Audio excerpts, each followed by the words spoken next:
அனைவருக்கும் வணக்கம். என் பெயர் அனுஷி ராமமூர்த்தி. நான் திருவள்ளுவரும் திருக்குறளும் பற்றி பேச போகிறேன். இறைவன் மனிதனுக்கு சொன்னது பகவத்கீதை. மனிதன் இறைவனுக்கு சொன்னது திருவாசகம்.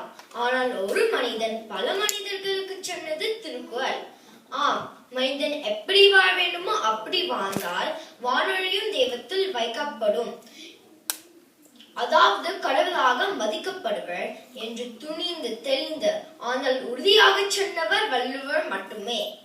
2000 வருஷங்கள் முன்னரே வள்ளுவர் இதனை வயத்துள் வாழ்வாங்க வாழ்வன் வானொலியும் தெய்வத்தில் வைக்கப்படும் என்று சத்திய வாக்காக கூறியுள்ளார்.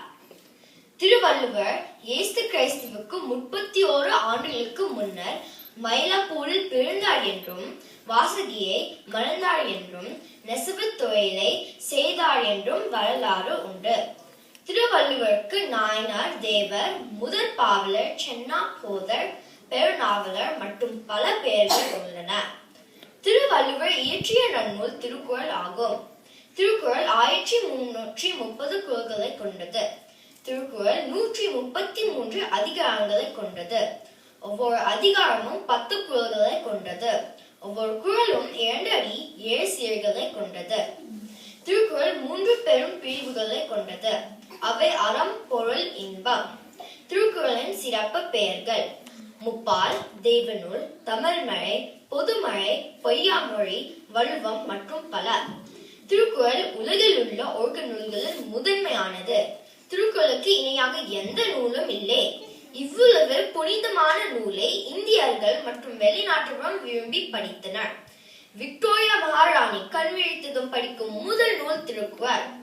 காந்தியடிகள், நாம் திருக்குறளை படித்து அறிந்து கொள்ள தமிழை கற்க வேண்டும் என்று சொன்னார். திருக்குறளுக்கு 10 பேர் உரை எழுதியுள்ளனர்.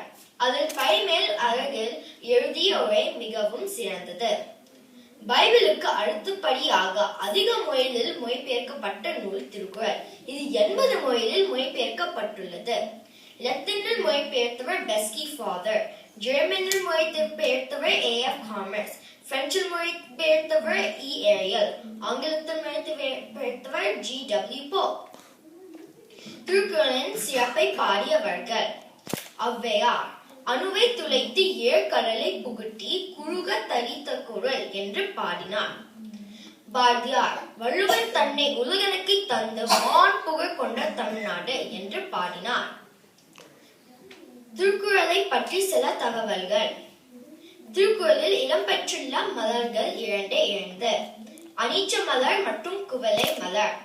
திருக்குறளில் இடம்பெற்றுள்ள பழம் 1, அது நெருஞ்சி பழம். திருக்குறளை முதலில் மொழிபெயர்த்தவர் வீரமாமுனிவர்.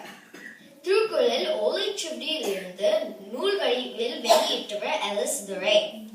திருக்குறளில் அவ் என்னும் உயரத்தில் தொடங்கும் குறள் இல்லை. திருக்குறளில் ஒரு அதிகாரம் 2 முறை வரும், அது குறிப்பறிதல். திருக்குறளில் 42,194 எழுத்துக்கள் உள்ளன.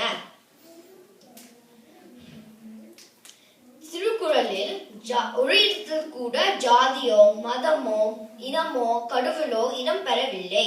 இதிலும் ஆச்சரியம் என்னவென்றால், தமிழ் ஆகிய திருவள்ளுவர் ஒரு இடத்தில் கூட தமிழ் என்ற சொல்லையோ தமிழர் என்ற சொல்லையோ பயன்படுத்தவில்லை.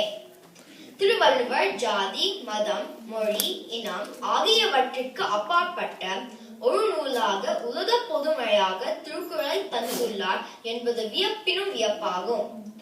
ஆளும் வேலும் பல்லும் குருதி, நாளென்றும் சொல்லு குருதி என்று சொல்லுவர். அதுபோல நாமும் திருக்குறளை படித்து அதன்படி நடந்து வாழ்வில் சிறப்பு பெறுவோமாக. வாய்ப்புக்கு நன்றி.